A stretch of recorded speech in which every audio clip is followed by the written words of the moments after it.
भारत और European union के बीच में mother of all trade deal हो चुकी है और अभी अभी आप प्रेस कॉन्फ्रेंस भी देख रहे थे। सारा डिटेल हम देख चुके हैं। 2-3 स्पेसेस हैं जिन पर अब क्लैरिटी मिल चुकी है, इन पर क्या इम्पैक्ट है उसके लिए लक्ष्मण जी के पास चलते हैं। लक्ष्मण जी, गुड आफ्टरनून। शुरुआत ऑब्वियसली ऑटो के साथ, क्योंकि महिंद्रा एंड महिंद्रा इस समय 6% नीचे। ऑटोज़ पर क्या ब्लूप्रिंट है आपके सामने? देखिए, बिल्कुल आपने सही कहा। शुरुआत ऑटो से इसलिए कि 2013 में जब भारत ईयू के बीच ट्रेड डील बात होते होते रह गई थी, उसमें सबसे बड़ा बाधा बना था ऑटो सेक्टर। अब जाकर ऑटो सेक्टर को शामिल किया गया, लेकिन खास बात यह है कि भारत ने ब्लैंकेट ड्यूटी में रियायत देने से मना कर दिया। इस डील के तहत भारत ने कहा है कि हम कोटा तय कर देंगे, इतनी गाड़ी लाएंगे उसमें आपको ड्यूटी में छूट देंगे। वो ड्यूटी में छूट कितनी देंगे आपको, वो गाड़ी की कीमत भी तय की जाएगी। 15,000 यूरो तय किया गया कि 15,000 यूरो तक से ऊपर वाली गाड़ी आप इंडिया भेजेंगे।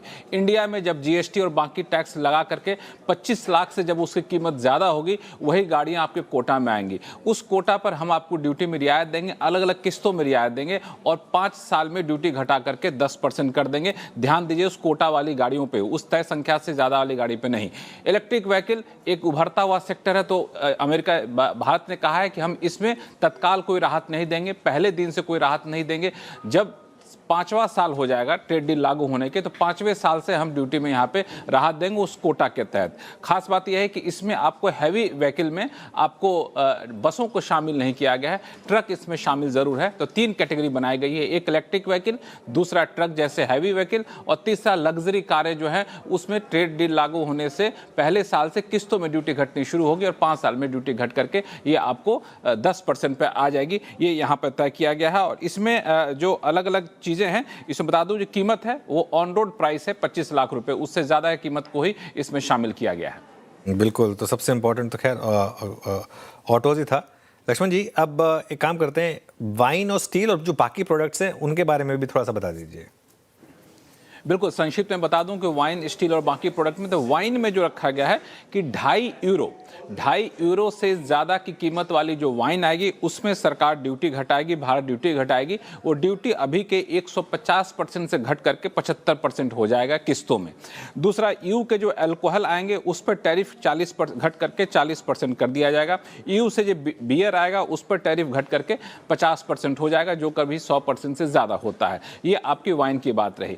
स्टील सबसे महत्वपूर्ण था। स्टील पर कार्बन टैक्स लगाया गया, उस कार्बन टैक्स को छूट नहीं दी गई इस ट्रेड डील के तहत, लेकिन ये कहा गया है कि कार्बन टैक्स तो हमें लगाना पड़ेगा, चूंकि हम दुनिया के बाकी देश यहाँ तक कि घरेलू इंडस्ट्री पे लगा रहे हैं, लेकिन हम यहाँ पे जो है आपको आर्थिक मदद देंगे 50 करोड़ यूरो का, ताकि आप डिकार्बनाइजेशन के लिए यहाँ पे काम कर सकें, यहाँ पे वित्तीय मदद इंडस्ट्री को मुहैया करा सकें।